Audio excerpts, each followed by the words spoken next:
Assalamualaikum. Hi everyone. Today we will discuss the Shariah audit. Our group members are Siti Sarah, Putri Nur Syazwani, Yana Farhana, Siti Fatia and Nur Alia. Islamic finance is often seen as an aggressively growing sector in the global financial industry. Malaysia is one step ahead in developing a solid foundation. Supported by facilitating regulation and the development of strong human capital, Malaysia has transformed into the world's most developed Islamic financial industry. Shariah audit is essential for corporate governance agencies throughout the Shariah governance framework in Islamic finance. Shariah audits must be conducted in accordance with the guidelines issued by the SSB, Accounting Standards, National Accounting Standards, and AAOIFI, and all the relevant laws and regulations that are applicable in Malaysia. Shariah audit comply with both Islamic law and also conventional law. Okay, so now I will explain to you the explanation and argument about the key issues. There are 4 issues in the Shariah audit.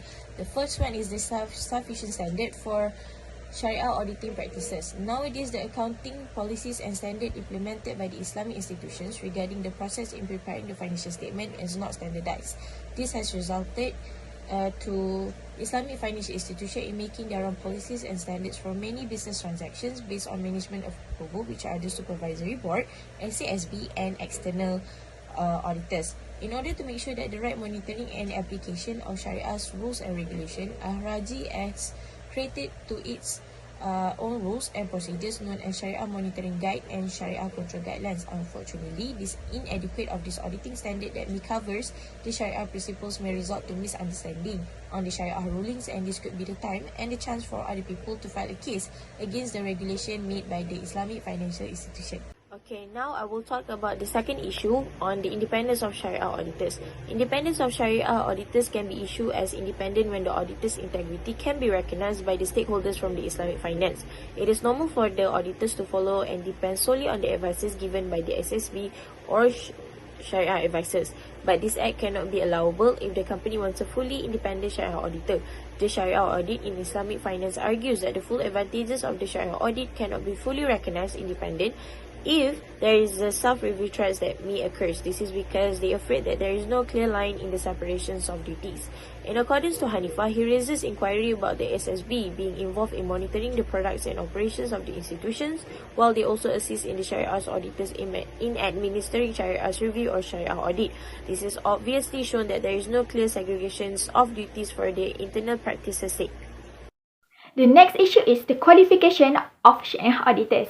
Firstly, according to research finding, only a small percentage of audit practitioners are certified in both Shariah and conventional auditing.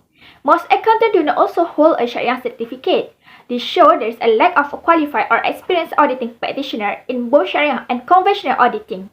This could significantly impede the expansion of Shariah auditing and the Islamic financial industry as a whole. As a result, it is possible that the Islamic financial institution will be unable to ascertain the Islamic vision and mission. Therefore, Islamic financial institution demand for Shariah qualified auditors with accounting and auditing experience must be addressed as soon as possible. In addition, Shariah auditors at Islamic financial institutions must not only have auditing abilities, but also the Shariah understanding specifically in fiqh muamalah, which is the Islamic business law. This is to ensure that a proper Shariah audit was done and that Islamic financial institution overall activities are Shariah compliant. Furthermore, the Shariah auditors are supposed to be qualified in both Shariah and conventional auditing and accounting. In order to properly serve as Shariah audits for Islamic financial institution, they must be well-versed in all aspects of finance and accounting, including the auditing. The last issue is the lack of accountability of Shariah auditors. Firstly, the Shariah auditors are regarded to be limited to financial report accretion rather than the affecting Islamic financial institution decision-making processes. The board of directors has more authority in making crucial decisions. This shows the Shariah auditors' lack of power to influence board decisions reflect a lack of accountability on their part. Therefore, the Shariah auditors should have been held to a higher standard of accountability because they must answer to stakeholders such as the shareholders, societies, and the Ummah. Following that, they also must be accountable to Allah for all the activities and non-action. Alright, next we go to the analyze and evaluation issue. So the first issue is the sufficient standard for Shariah auditing practices. FRI realized the importance of Shariah audit. AAOIFI created SSB Shariah Review and Internal Shariah Review Standards.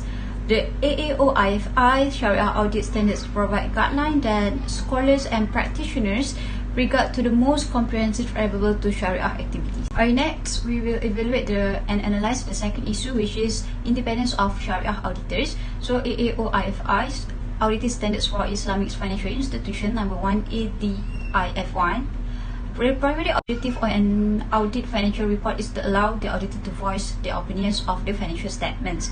IFSA 2013, Division 3, Section 37, IFI can select qualified entities to do Shariah compliance. Shariah auditors should be done their work with integrity, fair and truthfully. Segregation of duty also is the main part to segregate between the accounting and audit work to decrease the bias in judgment. Next, I pass to Nur Alia. Alright, for the next issue is about qualifications of Shariah auditors.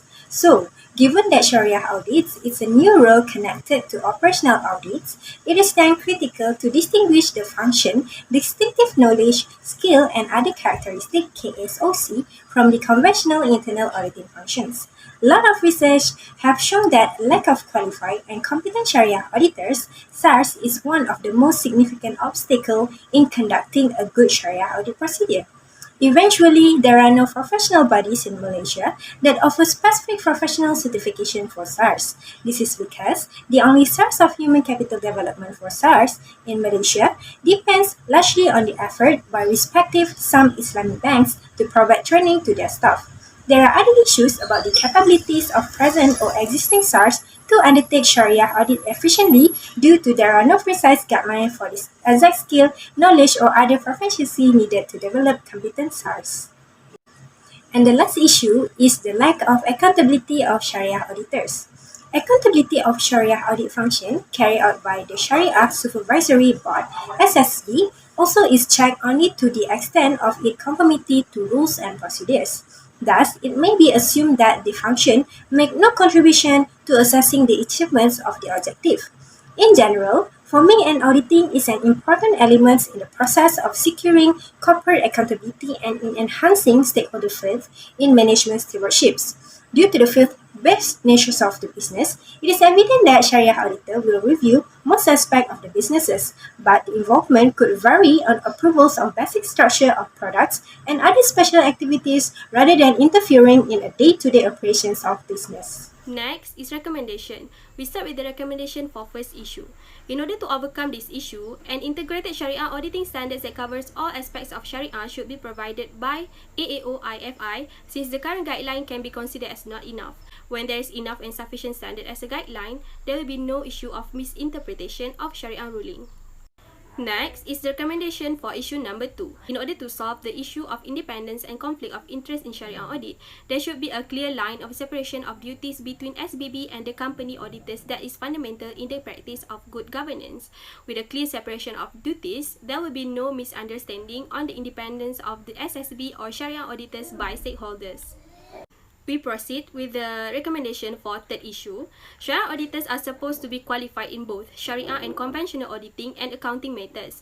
There should be qualifications and criteria owned by the auditors before they can be accepted as a Shariah auditor. They must be qualified or experienced in both Shariah and conventional auditing to ensure that they are really capable in undertaking their job as a Shariah auditor. Hence, the growth of Shariah auditing and Islamic financial industry as a whole will increase. Last but not least is the recommendation for the last issue.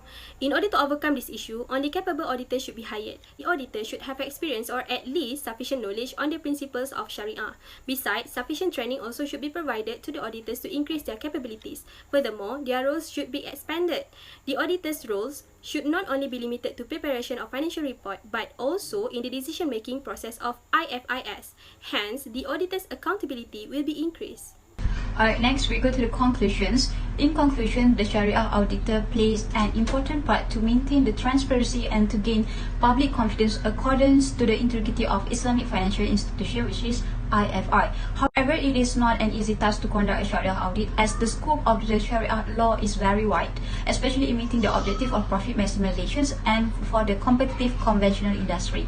The increasing growth of Islamic financial requires the Islamic financial institution IFI to require a knowledgeable and good ability of Shariah auditors. That's all from us. Thank you. Thank you.